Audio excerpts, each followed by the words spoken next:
አንደኛ ጢሞቴዎስ ምዕራፍ 6 ከቁጥር 17 እስከ 19 ያለውን በጌታ በኢየሱስ ስም አነባለሁ። በአሁኑ ዘመን ባለጠጎች የሆኑት የትዕቢትን ነገር እንዳያስቡ ደስም እንዲለን ሁሉን አትርፎ በሚሰጠን በሕያው እግዚአብሔር እንጂ በሚያልፍ ባለጠግነት ተስፋ እንዳያደርጉ እዘዛቸው። እውነተኛውን ሕይወት ይይዙ ዘንድ ለሚመጣው ዘመን ለራሳቸው መልካም መሰረት የሚሆንላቸውን መዝገብ እየሰበሰቡ መልካምን እንዲያደርጉ በበጎም ሥራ ሁሉ ባለጠጎች እንዲሆኑ ሊረዱና ሊያካፍሉም የተዘጋጁ እንዲሆኑ ምከራቸው ይለዋል ሐዋርያው ጳውሎስ ጢሞቴዎስን። እግዚአብሔር አምላካችን ሆይ እንድትናገረን በዚህ ቃል ውስጥ በኢየሱስ ክርስቶስ ስም እንጸልያለን። ጌታ ሆይ ጳውሎስ ለጢሞቴዎስ የተናገረው ቃል ጌታ ሆይ ዛሬ ደግሞ ለእኛ መንፈስ ቅዱስ የምትናገረው ቃል ይሁን። እንስማው ጌታ ሆይ የምትለንን በኢየሱስ ክርስቶስ ስም አሜን። ምንድን ነው የሚያሳስበን? እውነተኛ የጌታን መንገድ ለመከተል ብለን ስናስብ ከመንገዱ ፈቀቅ የሚያደርገን ነገር ነው የሚያሳስበን። ሌላ ነገር ሊኖር አይችልም። ከመንገዱ የሚያወጣን ነገር ያሳስበናል እና ስለዚህ ውስጣችን ከመንገዱ የሚያወጡን የሚመስሉንን ነገሮች በሙሉ እንደምንም አድርገን ከዛ ለመሸሽ ከዛ ለመራቅ ጥረት እናደርጋለን። አንዳንዶቹ ግልጽ የሆኑ ነገሮች አሉ። ግልጽ የሆኑ ለምሳሌ ኃጢአት፣ ስርቆት፣ ውሸት ወይም ሌላ ነገር፣ የገንዘብ ፍቅር፣ እነኚህ ነገሮች ፍጥጥ ያሉ ነገሮች ናቸው። ግን ከነዚህ ደግሞ በላይ በዚህ ዓለም ያለው ያኗኗር መንገድ ሰዎች ቫልዩ የሚሰጡት ነገር ከወንጌሉ ጋር አብሮ የማይሄድ ብዙ ስለሆነ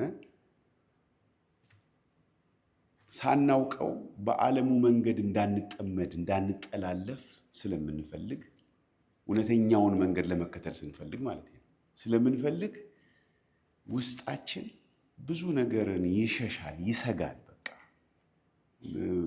ማለት ይሄ ሁሉ ሰው የሚሰማው ስሜት አይደለም። ይሄ የጌታን መንገድ ወጥሮ መሄድ የሚፈልግ ሰው እንዲህ ቢሰማው፣ ሌላው ሰው ድኛለሁ እግዚአብሔር ይመስገን ብሎ የሚለው እንደዚህ አይልም። ግን የኢየሱስን መንገድ ቀጭኗን መንገድ ተከትዬ እሄዳለሁ የሚል ሰው ግን ይሄ ሁሉ ውጥረት ይሆንበታል። እንዲሁ በቃ በቤተሰብ ሀሳብ ልቤ ይጠመድብኝ ይሆን የሚል ለምሳሌ ስሜት ይሰማል። ጌታ ኢየሱስ በኖህ ዘመን እንደነበረ ነው የሚሆነው የመጨረሻ ጌታ ከመምጣቱ በፊት።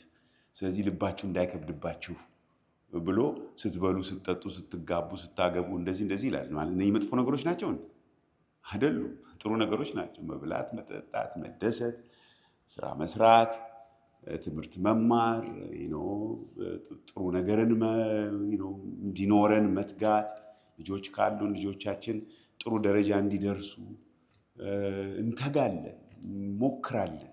የምንችለውን ሁሉ ለማድረግ እንሞክራለን። ከፍ ወዳለ ወደ ተሻለ ስኬትን እንፈልጋለን። ግን በዛ ውስጥ ግን ደግሞ ያለውን ወጥመድ እናየዋለን። ወጥመድ አለ ጥልፍልፍ አድርጎ የሚይዝ። ያ ባለጠጋው ሰውዬ ትዝ ይላችኋል።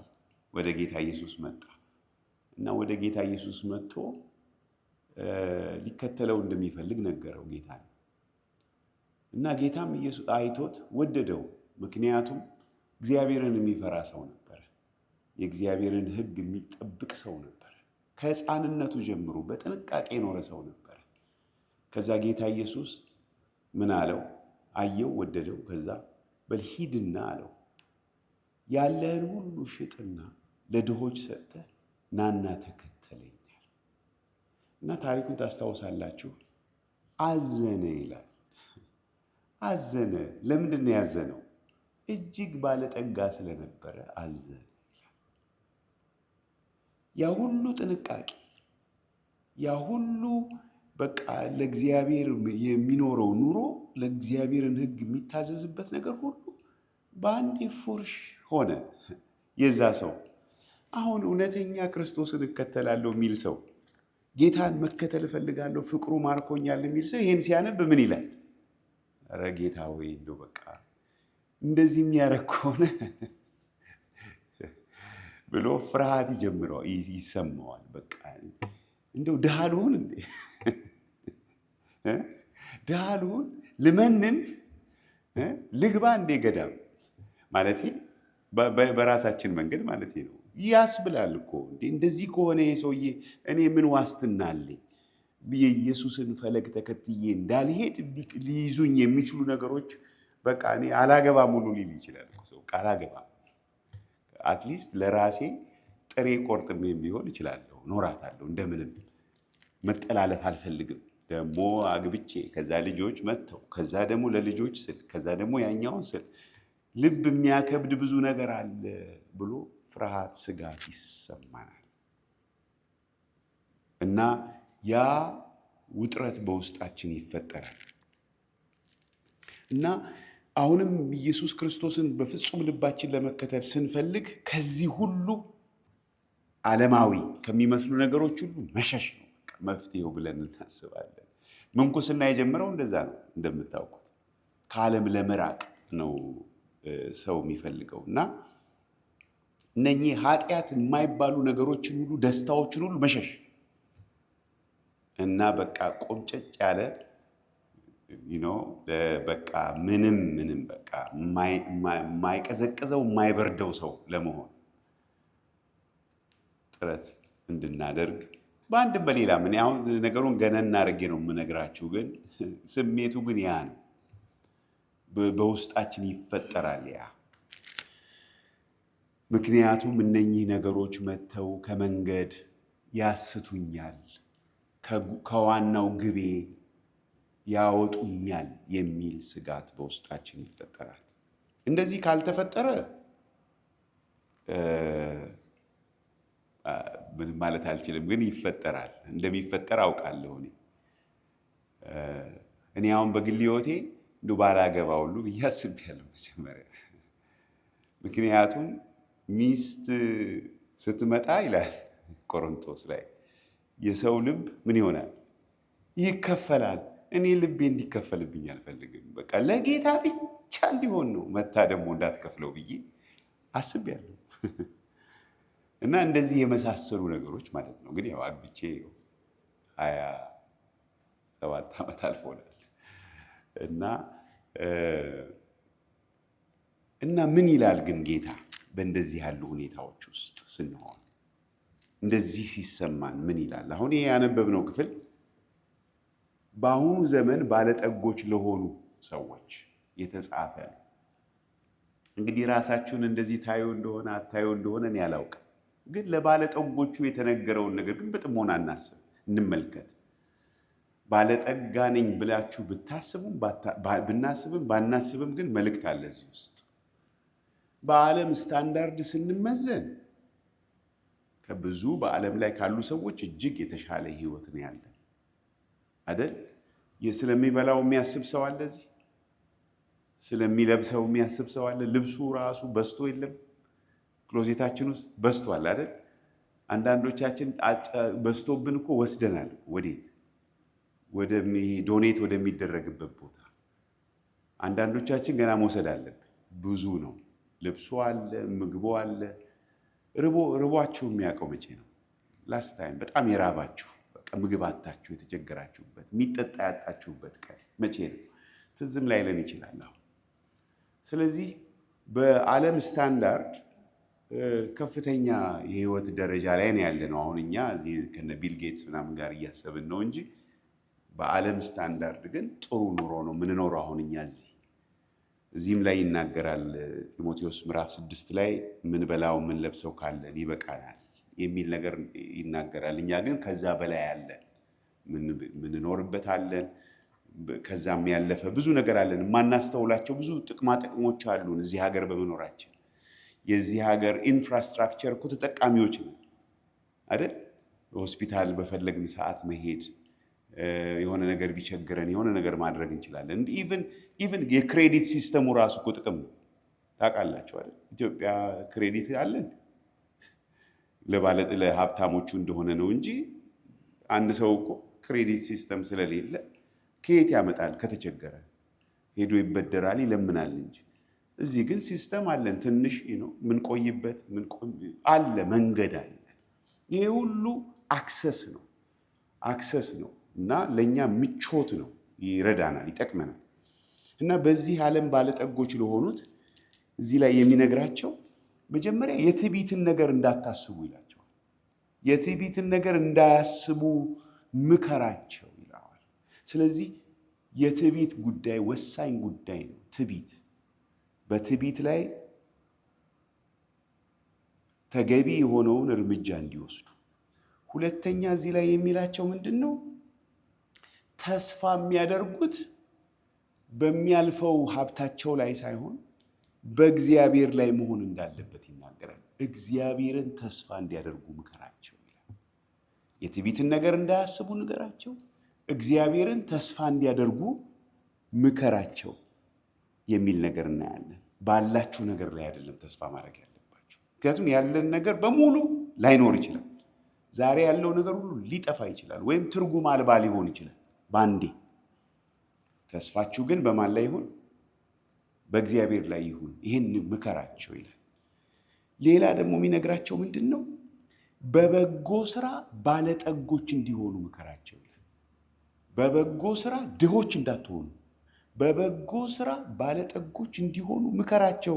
እንደውም የተዘጋጁ እንዲሆኑ ደግሞ ንገራቸው። ለመርዳት ለማካፈል የተዘጋጁ እንዲሆኑ ንገራቸው ይላል። ስለዚህ እነኚህን ሶስት ነገሮች ነው አሁን ለማሰብ የምንሞክረው። በጌታ መንገድ ቀጥ ብለን ለመሄድ ከነ ምቾቱ ባለበትም ጸንተን መሄድ የምንችልበት መንገድ ምንድን ነው? የግድ ምቾቶች አይኑሩን፣ መናጢ ድሆች እንሁን እያለ አይደለም እግዚአብሔር ቃል።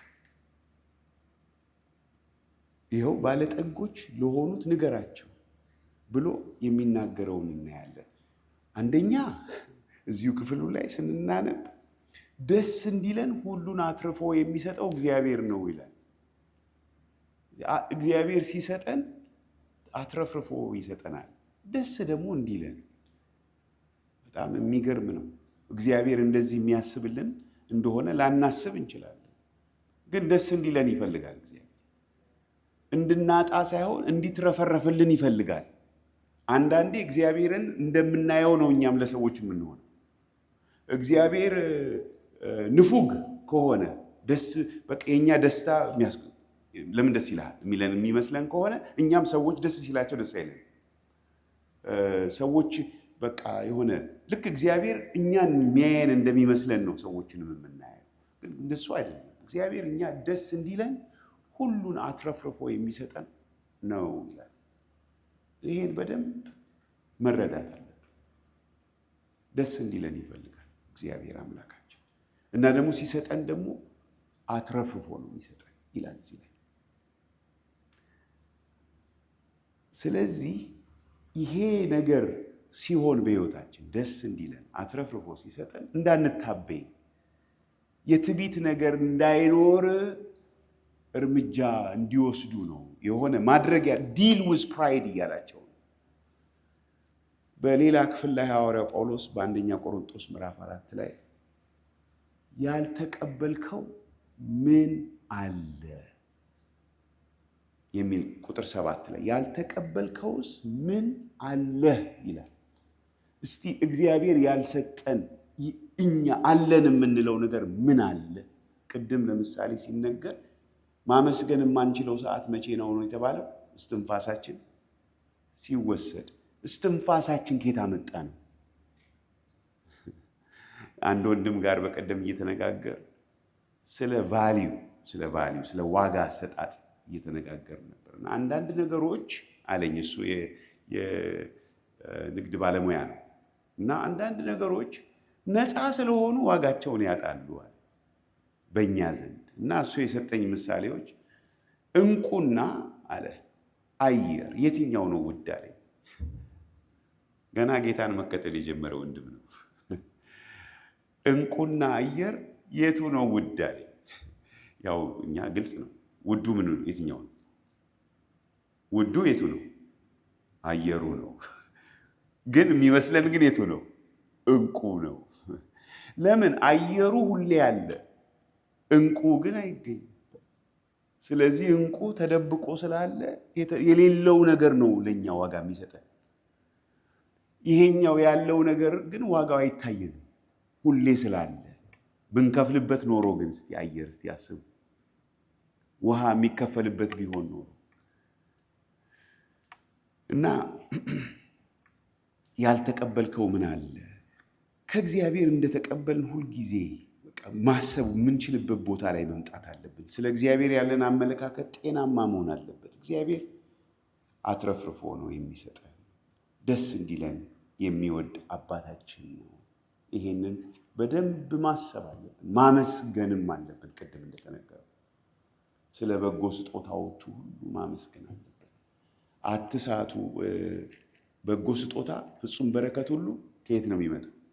ከላይ መለዋወጥ ከሌለበት ከብርሃናት አባት ይወርዳሉ። በቃ በሕይወታችን ያለ መልካም ነገር ሁሉ ከእግዚአብሔር ነው የመጣው።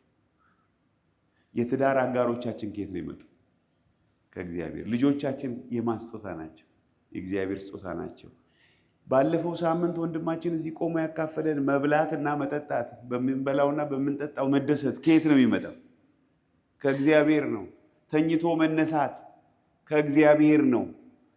እስኪወሰድ መጠበቅ አለብን ወይ? ይህንን ዋጋ ለመስጠት አስተዋዮች ከሆንን ነፃ የሆኑ አጠገባችን ያሉ በቀላሉ ያገኘናቸው ነገሮች እንዳይቀሉብን ያስፈልጋል። ምክንያቱም ከእግዚአብሔር ስለሆኑ እግዚአብሔር እንደሰጠን ካሰብን ለመታበይ እድል አይኖርም። ካመሰገንን እንዳንታበይ ይጠብቀናል፣ ጋርድ ያደርገናል፣ ልባችንን ይጠብቅልናል። ካመሰገንን እየቆጠርን እግዚአብሔር ያደረገውን ነገር። ስለዚህ እሱን ነው የሚነግረው እዚህ ላይ ለጢሞቴዎስ፣ ምከራቸው የትዕቢት ነገር እንዳያስቡ ይልና አሁን ለነሱ ሌላ የሚነግራቸው ነገር ምንድን ነው? ተስፋቸው ምን ላይ መሆን እንዳለበት ምከራቸው። ትዕቢትን ለማስወገድ ተስፋችን ምን ላይ እንደሆነ መመርመር አለብን። የ401k ወይም ሪታየርመንት ፕላናችን ላይ ከሆነ ተስፋችን፣ እኔ እንግዲህ ፋይናንስ ነው የተማርኩት፣ አኒዊቲስ ምናምን ነው ቲዮሪውን ነው እንጂ የማውቀው እንትኑ የለም በህይወቴ። ግን እሱ ቢሆን ተስፋችን። ብዙ ሰዎች እኮ ሳይቀበሉ እኮ ይሄዳሉ፣ ሳያገኙት ያንን ነገር አግኝተውትም ምንም አይጠቅማቸውም። ብዙም ከእግዚአብሔር ነው እንጂ ነገሮች ዋጋ የሚኖራቸው በራሳቸው ምንም ነገር አይደሉም።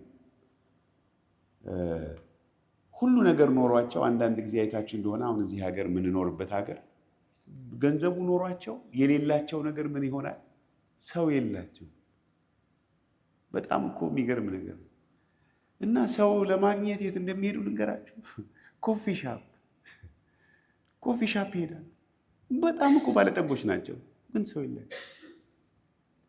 ዋጋ እኛ ደግሞ በሰው ተከበል የሰው ዋጋ አይታየንም። እንደነሱ ለመሆን ነው የምንፈልገው። እና ስለዚህ በጣም ልናስተውል ያስፈልጋል።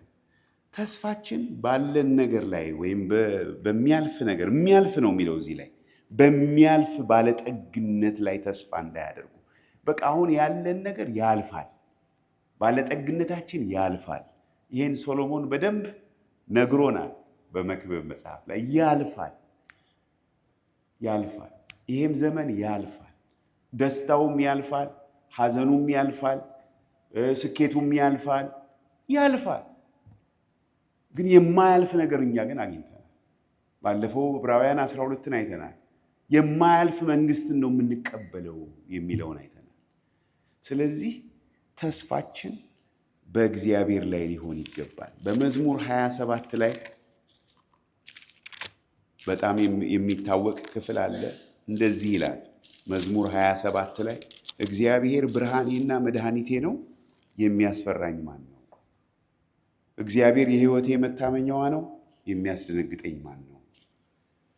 ክፉዎች አስጨናቂዎቼ ጠላቶቼም ሥጋዬን ይበሉ ዘንድ በቀረቡ ጊዜ እነርሱ ተሰናከሉና ወደቁ። ሰራዊትም ቢሰፍርብኝ ልቤ አይፈራም፣ ሰልፍም ቢነሳብኝ በዚህ ይተማመናለሁ። እግዚአብሔርን አንዲት ነገር ለመንኩት፣ እርሷንም እሻለሁ፣ በሕይወቴ ዘመን ሁሉ በእግዚአብሔር ቤት እኖር ዘንድ እግዚአብሔርን ደስ የሚያሰኘውንም አይ ዘንድ መቅደሱንም እመለከት ዘንድ። በመከራዬ ቀን በድንኳኑ ሰውሮኛልና በድንኳኑም መሸሸጊያ ሸሽጎኛልና በዓለት ላይ ከፍ ከፍ አድርጎኛልና። እነሆ አሁን በዙሪያዬ ባሉ በጠላቶቼ ላይ ራሴን ከፍ ከፍ አደረገ። በድንኳኑም የእልልታ መሥዋዕትን ሰዋሁ። ለእግዚአብሔር እቀኛለሁ ዘምርለትም አለሁ። አቤቱ ወደ አንተ የጮኩትን ቃሌን ስማኝ፣ ማረኝና አድምጠኝ። አንተ ፊቴን እሹት ባልክ ጊዜ አቤቱ ፊትህን እሻለሁ።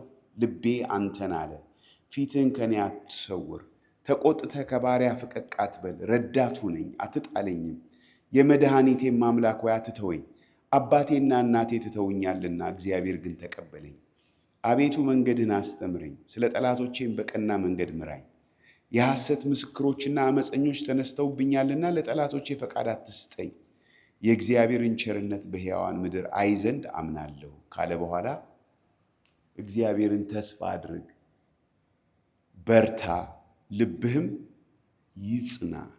እግዚአብሔርን ተስፋ አድርግ፣ በሚያልፍ ባለጠግነት ሳይሆን በሕያው እግዚአብሔር ተስፋ እንዲያደርጉ ምን አድርግ ነው የሚለው? ጢሞቴዎስን እዘዛቸው ነው የሚለው። ኮማንድ ዜም፣ በእግዚአብሔር ተስፋ ነው። በሚያልፍ ነገር ተስፋ አታድርጉ ብለህ ንገራቸው። እነማንን? ባለጠጎቹን። ከባድ ነው። ባለጠጎች ታውቃላችሁ፣ አሁን በዚህ ሀገር በጣም ባለጠጎች የሆኑ ሰዎች ሁልጊዜ ፋይናንሻል ስቴትመንታቸውን ያያሉ። የት ጋ እንዳለ እንቅስቃሴው ያያሉ። ዝቅ ብለዋል፣ ከፍ ብለዋል። ደግሞ ብዙ ኢንስትሩመንትስ አሉ ያንን የሚያሳዩ እና እሱን እየተመለከቱ እያዩ ዝቅ አለ ከፍ አለ እያሉ ነው የሚኖሩት። እና እስካለ ድረስ በቃ ጥሩ ነው። ምንም ነፍሴ ሆይ ደስ ይበልሽ እንዳለው ያ ጥሩ እርሻው ፍሬያማ የሆነችለት ወቅት እንዳለው ሰውዬ በወንጌል ውስጥ እንደምናነበው በእግዚአብሔር ተስፋ እንዲያደርጉ የትዕቢትን ነገር እንዳያስቡ ግን የሚያስፈልግ እርምጃ አለ እዚህ ውስጥ የሚናገረው ነገር። እንዲሁ በሐሳብ ብቻ አይሆንም። በቃ እኔ በእግዚአብሔር ነው ተስፋ የማደርገው የትዕቢትን ነገር አላስብም ብቻ አይሆንም።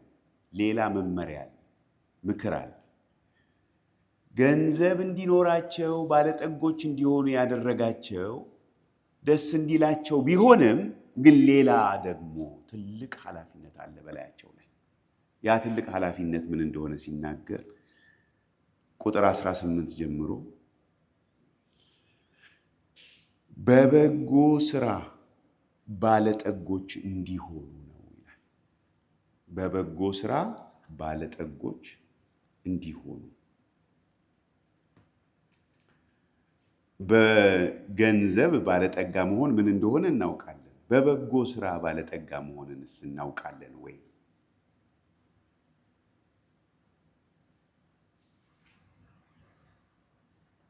ጌታ ኢየሱስ ክርስቶስ በወንጌል ውስጥ ወደ እግዚአብሔር ባለጠጋ ያልሆኑ ብሎ የሚናገረው ነገር አለ። ማለት ወደ ራሳቸው ባለጠጋ የሆኑ ግን ወደ እግዚአብሔር ባለጠጋ ያልሆኑ፣ ለነዚህ ሰዎች እውነተኛውን ሀብት እግዚአብሔር አሳልፈው የሚሰጣቸው ይመስላችኋልን ብሎ ይናገራል። እንደገና ሀሳቡን ግልጽ ለማድረግ ልሞክር። ወደ ራሳቸው ባለጠጎች ይሆኑ፣ ለራስ ሲቆርሱ አያሳንሱ፣ ለራሳቸው ጎበዞች ናቸው። ወደ እግዚአብሔር ግን ያልሆኑ። አሁን እኛ ያደግንበት ባህል ውስጥ የኔ ቢጤ ስናይ ምንሰጠውን ታስታውሳላችሁ አይደል? ለኔ ቢጤ የሚሰጥ አለ። ለራሳችን እንዴት ነው? ለራሳችን እንዴት ነው? ቬኬሽን ስንሄድ ሬስቶራንት ገብተን ስንበላ በልተን በቃ የራሳችን የሆነ ነገር ስናደርግ፣ ግን ለሌላው ደግሞ ስናደርግ እንዴት ነው? ይሄንን ማን ያያል? እግዚአብሔር እኮ ያያል። እንደሚያይ ታውቃላችሁ። ጌታ ኢየሱስ በቤተ መቅደስ ውስጥ ቁጭ ብሎ የነበረው ምን ጋር ሰዎች የሚሰጡበት ጋር ያያቸዋል። እነኛ ባለጠጎቹን መጥተው ያደረጉትን አየ። አንዲትን መበለት ግን አያት። የሰጠችው እሷ ለእግዚአብሔር ያላትን ትዳሯን ነበር። ትዳሯን ማለት ኑሮዋን፣ ትርፏን አይደለም፣ ኑሮዋን ከነኚህ ሁሉ በላይ ሰጠች አለ ጌታ። በቁጥር ቢታሰብ የእሷ ሳንቲም ነው፣ የእነሱ ብዙ ብር ነው። እግዚአብሔር በብሩ አይደለም ካልኩሌት የሚያደርገው። ማነው ብዙ ብር የሰጠው አይደለም። ለራሳችን የምንሰጠውን ያህል ለእግዚአብሔር እንሰጣለን ወይ? ይስጥሩ። ለበጎ ስራ ባለጠጎች ነን ወይ? ለእግዚአብሔር ባለጠጎች ነን ወይ? እሱ ይታያል ለራሳችን እንደምንሆን። አንዳንድ ሰዎች ታውቃላችሁ፣ እንዲሁ በተፈጥሯቸው ሊሆን ይችላል፣ ካደጉበትም ደግሞ የቤተሰብ ባህል ሊሆን ይችላል። ቸር ሰዎች ታውቃላችሁ፣ ቸሮች በቃ ሲሰጡ ራሱ በቃ የሆነ በቃ ምናምን ይባላል። በቃ እንዲ አታብዛው፣ አታብሺው፣ ይሄ ሁሉ ምናምን የሚባሉ ሰዎች አሉ። በቃ እንደዛ ነው የሚያውቁት። በአንጻሩ ደግሞ አንዳንድ ሰዎች አሉ በጣም በቃ በእንግሊዝኛ ማይዘር የሆኑ ማለት ነው። በጣም በቃ ቁጥብ አድርገው ምጥን አድርገው ቅንስ አድርገው እንደምንም አልሰጡም እንዳይባሉ፣ ግን ደግሞ ሰጥተዋልም አይባልም። በቃ ጠብ የሚያንጠባጥበዋል። እግዚአብሔር እኮ ልክ እንደምንሰጠው ነው የሚሰጠን። ታውቃላችኋል? ልክ እንደምንሰጠው ሰው የሚዘራውን ያንኑ ያጭዳል የሚለው ጥቅስ ገላትያ ምዕራፍ 6 ላይ እኮ ያለው ስለ መስጠት አውርቶ ነው። ካያችሁት ሄዳችሁ እዩት። ስለ መስጠት፣ ስለ ገንዘብ ስለ መስጠት አውርቶ ነው። ከዛ በኋላ ግን ቀይሮት ደግሞ በስጋ የሚዘራ በመንፈስ የሚዘራ ደግሞ ይላል።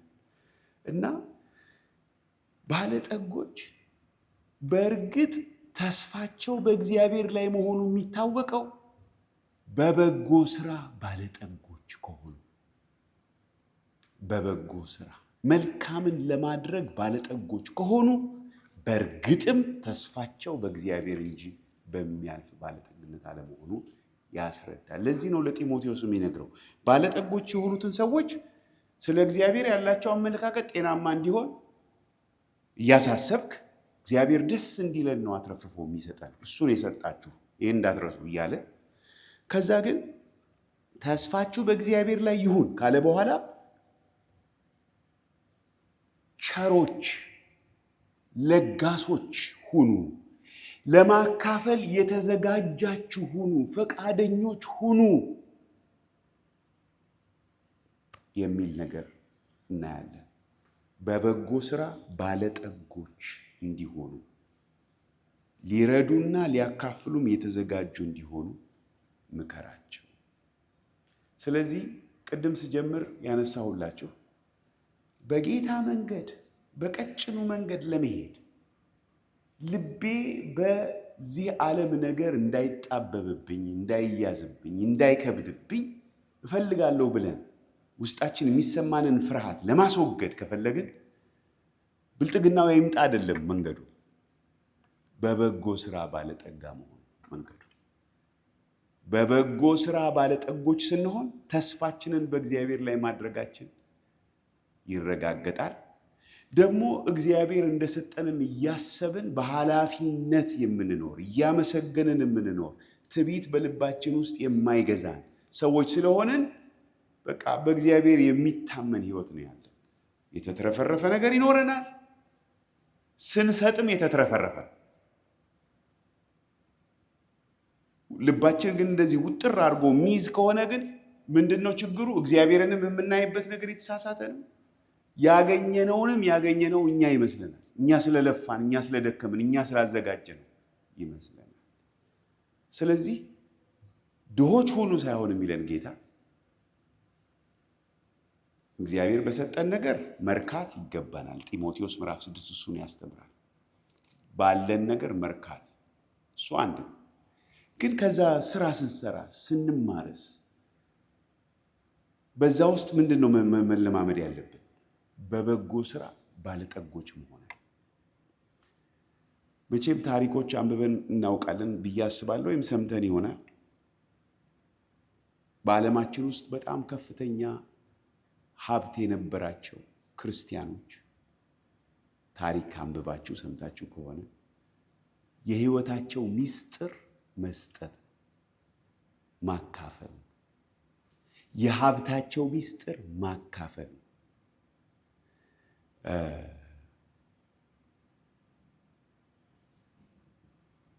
እኛ ደግሞ እንደዚህ አይነት ነገር አትሊስት ብዙ አልተለማመድንም። በወንጌላውያን ዘንድ የሰማነው በአብዛኛው እየሰማን ያለነው መልእክት የብልጽግና ወንጌል የሚባል ነገር ግን የመጎምጀት ወንጌል፣ ባለን ነገር እንዳንረካ እግዚአብሔር በቃ ባለጠጋ መሆን እንድንፈልግ እዚህ ላይ ይናገራል። ባለጠጎች ለመሆን የሚፈልጉ በጥፋትና በመፍረስ ሰዎችን በሚያሰጥምና በሚያሰንፍ በሚጎዳም በብዙ ምኞትና በፈተና በወጥመድ ይወድቃሉ። ይህንን የሰማን። ስለዚህ አንዳንዶቻችን ይህን አንቀበልም። ግን ምን ሆነናል? ባለጠጋ ለመሆን ግን እየተንገታገትን እየሞከርን ነው። እውነተኛም ባለጠጎች አልሆንም። ህይወታችን ተበልቷል። ለእግዚአብሔር ስራም የተዘጋጀን አይደለንም። የምናካፍልም አይደለም። የምንበላው ለራሳችን፣ የምንኖረው ለራሳችን።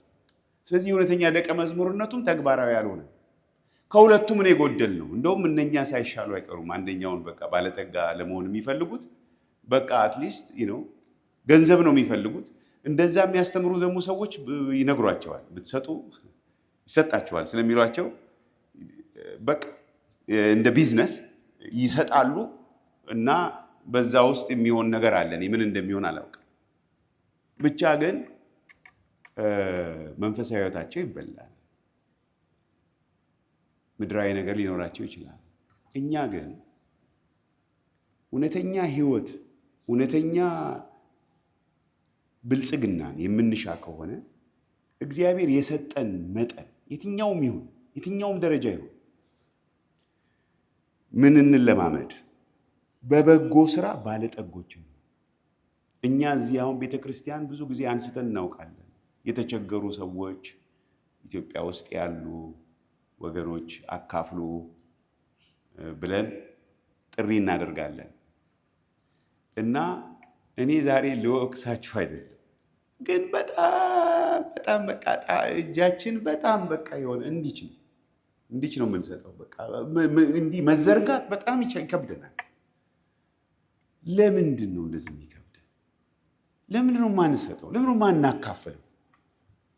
ማለት የምናካፍል የማናካፍል መሆኑን እኮ እናውቃለን፣ ይታወቃል በቤተ ክርስቲያናችን ውስጥ።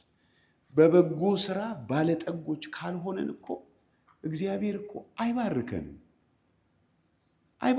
ህይወታችን አይለመልምም። በገንዘብ ብቻ አይደለም፣ በምድራዊ ነገር ታማኞች ካልሆኑ ነው እኮ የሚለው ጌታ ኢየሱስ በወንጌል ውስጥ። እንዴት ነው ሰማያዊውን ብልጥግና አሳልፎ የሚሰጠን ይላል። እውነተኛው እኮ ብልጥግና ገንዘብ አይደለም። እውነተኛው ብልጥግና እኮ የእግዚአብሔርን እውነት መረዳት፣ የእግዚአብሔርን ሐሳብ ማወቅ ነው። የእግዚአብሔር ጸጋ መሞላት ነው። ስለዚህ ጌታ ያያል። እንግዲህ ያችን ባልቴት እንዳየ እነኛን ሰዎች እንዳየ ዛሬ እኛንም ያየናል። እና ድሃ መሆን ሳይሆን መፈለግ ያለብን እውነተኛ የጌታ ተከታዮች ለመሆን ልባችን እንዳይከብድብን በሀብት በኑሮ እንዳይከብድብን ከፈለግን ማካፈል እንጀምር። በደንብ እንለማመድ።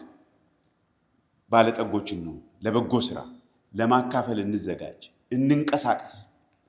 አሁንም ስናካፍል ደግሞ የምናካፍለው ለማን ነው? ብዙ ጊዜ ያው ካወጣን አይቀር ለዘመድ ለምናውቀው ሰው ብቻ። ይህም አይሆንም። ልባችን ክፍት መሆን አለበት። የት ጋር መዝራት እንዳለብን፣ የት ጋር ማካፈል እንዳለብን መንፈስ ቅዱስ ራሱ ይመራናል።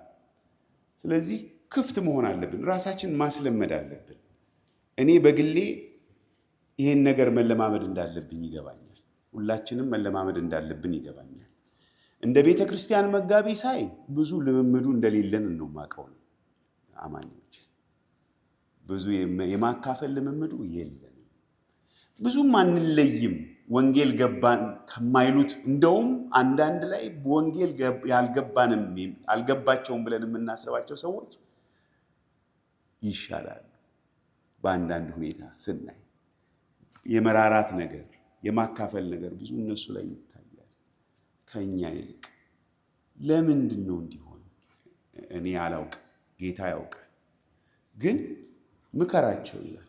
መልካም እንዲሰሩ ቸሮችና ለማካፈል ፈቃደኞች እንዲሆኑ እዘዛቸው። ስለዚህ 3 ነገሮች ናቸው ያነሳናቸው። የትዕቢትን ነገር አታስቡ። ተስፋችሁ በእግዚአብሔር ላይ እንጂ በሚያልፍ ነገር ላይ አይሆን። ይሄን ለማረጋገጥ ደግሞ በበጎ ነገር ባለጠጎች ሁኑ፣ ቸሮች ሁኑ፣ ለማካፈል የተዘጋጃችሁ ሁኑ።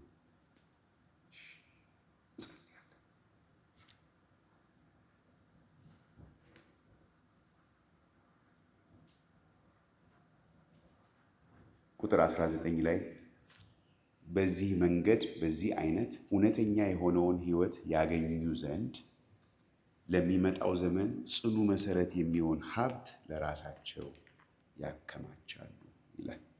እንደዚህ ካደረጉ እውነተኛ የሆነውን ሕይወት ያገኙ ዘንድ ለሚመጣው ዘመን ጽኑ መሰረት የሚሆን ሀብት ለራሳቸው ያከማቻሉ። በድሮ ትርጉም ላይ ለሚመጣው ዘመን ለራሳቸው መልካም መሰረት የሚሆንላቸውን መዝገብ ይሰበስባል። እግዚአብሔር አምላካችን እና አባታችን ሆይ እንድትረዳን ጌታ ሆይ እንድናስተውል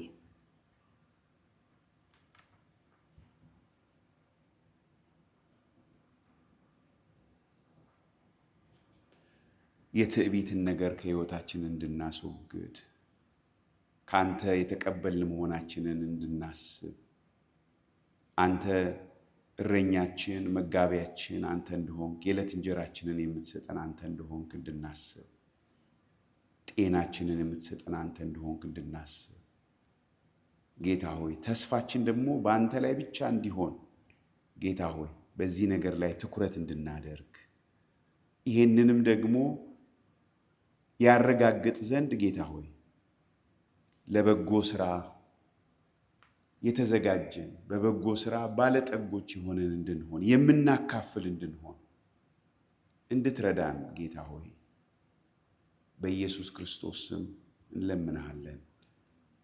ጌታ ሆይ ብዙ አድርገህልናል፣ ብዙ ሰጥተህናል። ጌታ ሆይ ለሐጌ እንደተናገርክ የራሳችንን ቤት ስንገነባ ግን ደግሞ ኖረናል። ያንተ ቤት ፈርሶ አቤቱ ለራሳችን ባለጠጎች ለስራ ለበጎ ስራ ደግሞ ጌታ ሆይ እንደዚያ ያልሆንባቸው ብዙ ዓመታቶች አሉ። ጌታ ሆይ ልባችሁን በመንገዳችሁ ላይ አድርጉ ነው ያልካቸው ያኔ። ዛሬም መንፈስ ቅዱስ የምትለን ያንን ነው፣ ልባችንን በመንገዳችን ላይ እንድናደርግ ጌታ ሆይ እንድናስተውል ጌታ ሆይ እንድንንቀሳቀስ ፊትህን እንድንፈልግ በኢየሱስ ክርስቶስ ስም እንጸልያለን። ጌታ ሆይ አንተ ደስ እንዲለን የምትፈልግ አባታችን ስለሆንክ እናመሰግንሃለን። አትረፍርፈህ የምትሰጠን ጌታ ሆይ ደስ እንዲለን ነው። እግዚአብሔር አባት ሆይ እኛም አትረፍርፈን ጌታ ሆይ ለበጎ ስራ እርዳታ ለሚያስፈልጋቸው ለመርዳት ለማካፈል ጌታ ሆይ አትረፍርፎ የሚሰጥ ልብ እንድትሰጠን በኢየሱስ ክርስቶስ ስም እንጸልያለን። በዚህ መንገድ ልባችን ከዚህ ዓለም ነገር ጋር ካለን ነገር ጋር ያልተጣበቀ መሆኑን ጌታ ሆይ እየመረመርን መራመድ እንዲሆንልን እንጸልያለን። ክብር ሁሉ ለስም ይሁን በጌታ በኢየሱስ ክርስቶስ ስም አሜን።